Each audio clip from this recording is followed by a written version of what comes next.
What's something a poor kid would understand, but would utterly confuse a rich kid? Waiting around in a laundromat. Had to go to one a couple times before. Those suck. Watching the rest of the class go on class trips or vacations while you stay home and or work.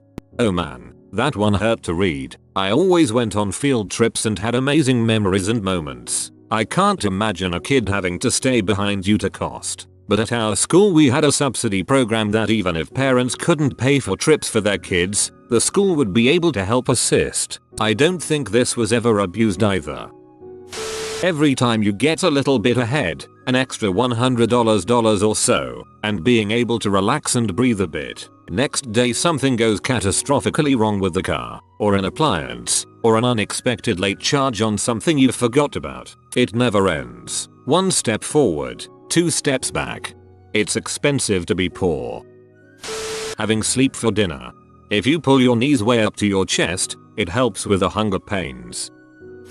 The guilt versus gratitude relationship fight you have when your friends share their food with you. Because on one hand you never have enough money to buy enough food to be fully sated, so that extra from your friends is awesome. But on the other hand you understand how awful it is not to have enough food at lunch. And you don't want to put your friends in that position.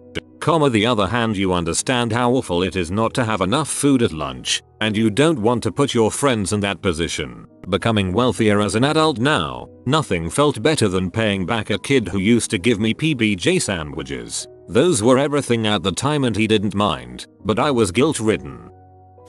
Going to the library to use the internet. New means different, not unused. When you're getting new clothes, they are used from family or a thrift store. Paying bills before the age of 18. My entire identity revolves around food. I use my spare fun money on food now. I give gifts of food, I take friends out to eat. I give people their fav snacks and candy bars as little surprises. We never had enough as a kid. We went hungry every dang day. And now, I express myself through food. I'll bring friends dinner. I'll bake people's favorites. I'll bring my co-workers entire casseroles. I'll take huge pots of soup to our neighbors. I'm getting emotional right now, just thinking about how important the availability of food is to me. I have an 18-year-old co-worker that doesn't eat lunch during break for our 12-hour shift. So I started packing twice as much and I feed her the extra I bring. I just want all my friends and family to be full. To never have to feel hunger like my family did. Like I did. I don't want that for them. I wish I could give you multiple upvotes. Buying food, not for taste or preference, but for the price point and how filling it is. It's all about that rice. Sugar sandwiches for dinner. Butter, sugar and bread. We thought it was like dessert for dinner, but my mom told us recently it was because we didn't have any food. For us we had butter and sugar toast for breakfast, since my dad needed the milk for coffee and we were out of peanut butter and jam. Brought it to school for lunch a couple times too, though normally the we're out of food lunch was jam or plastic cheese sandwiches. My parents always managed to find something for dinner, even if it was just a grilled cheese sandwich each. White bread toasted with butter and garlic powder equals poor man's garlic bread. My parents would splurge and buy hamburger buns for it. I remember when we would go shopping for school clothes, it was at Walmart or Kmart and it was always the sale items and one size up so we could grow into it. And shoes at least an inch too long. Being really young and getting excited about the power cut, lighting candles etc when really it was because we couldn't afford electricity. Good on your parents for making it a fun event instead of burdening you with the sadness of it all. Milk was in the pantry, Carnation instant. You get to eat the leftovers which the guest didn't eat, as your parents make the best items for your guests. My Korean family was by no means poor, but man do I feel this one. No brand name snacks being shared. No brand name anything, really. I was always jealous of my friends who had fancy snacks like Dunkaroos or Gushers, since I only ever got the Kroger or Walmart brand snacks, and only if we had extra food stamps left over. Being able to buy the good snacks for my kids makes me feel like I have accomplished something in my life. Back in high school, I was getting flamed for having cheap shoes from Marshalls. Here's something along the lines of how it went. Kid, those shoes are ugly as frick. Me. I agree. I gotta wait for my next paycheck so I can grab some new ones. Kid, why don't you just ask your parents buy you shoes? Me. Because they gotta put money in more important places right now. Kid, wait. So your parents don't buy you new shoes? Me. Nah, I gotta save up. Kid, look of extreme confusion. The confusion of the kid when he realized that most parents don't buy their kids everything they want was something I won't forget. In typical high school fashion, he then proceeded to tease me for being broke, also explaining to others that the only time I left my home state was for family emergencies was something that they couldn't grasp either. I used to get clowned for my clothes and shoes. I can still see their laughing faces like 25 years later. Yes, I'm aware my shoe has a hole in it. No, my socks do not match, and yes, I do cut my own hair. Thanks for pointing that all out so loudly and in front of so many people. The large pillows full of cheap cereal at the grocery store. They always put them way up on the top shelf too so as not to offend the more expensive General Mills Kellogg's Post cereals. At my local grocery store, they are on the very bottom instead. Knowing how to sew as a necessity. I've fixed countless shirts and pants, even my couch. Everyone needs to learn this. Fried bologna, cause we eating fancy. Putting water in shampoo bottles to make it last longer. I don't know what level mix you are talking about, but there is no sense letting the coating inside the bottle go to waste. Add a little water, shake it up and let it settle to get at least 4 or so more washes out of it.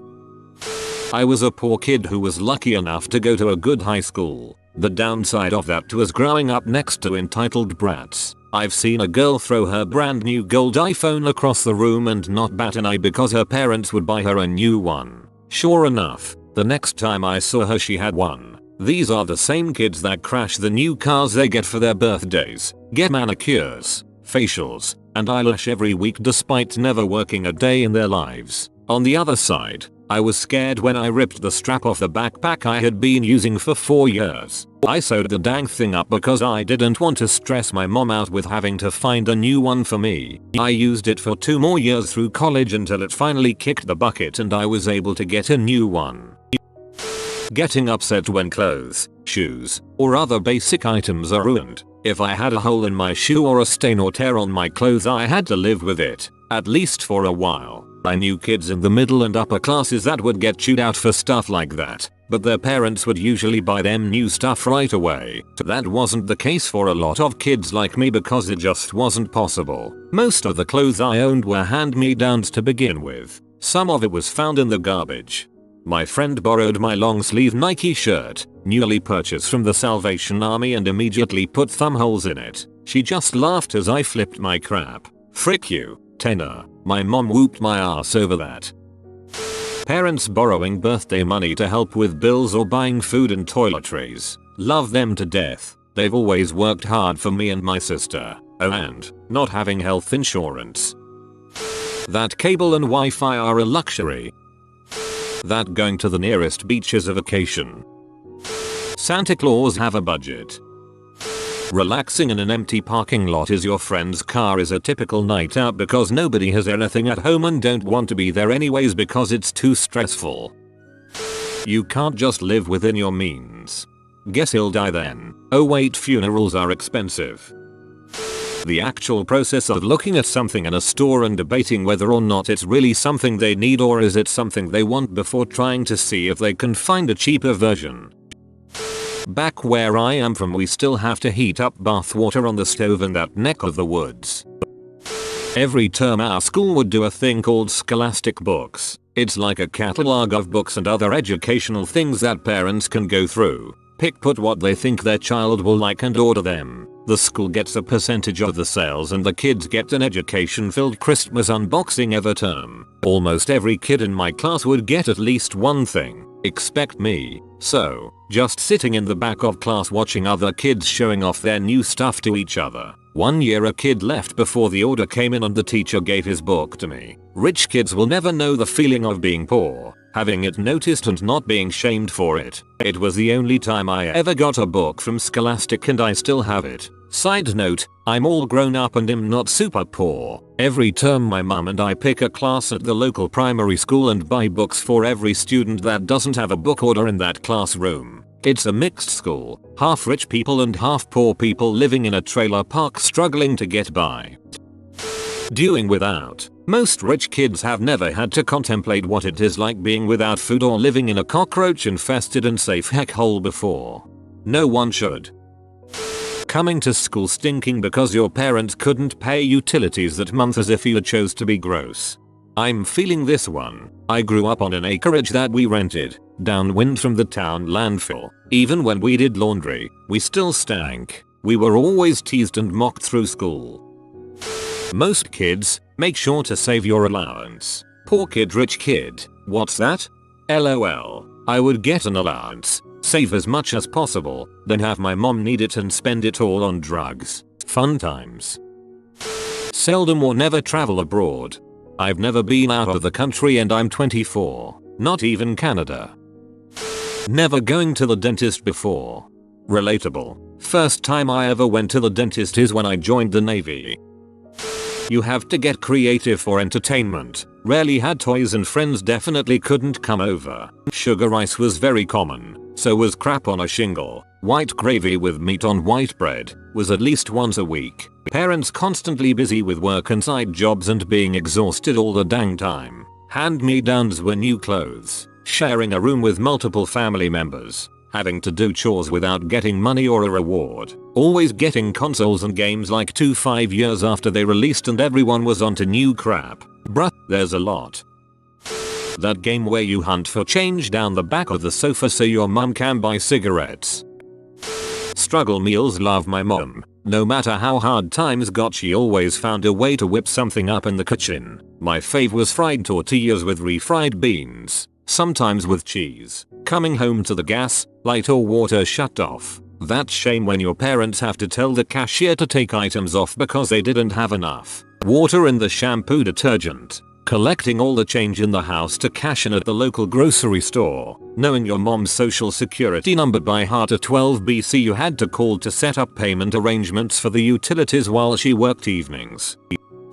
School lunch shaming. For example, indebted Rhode Island kids must eat the sun P&B of shame.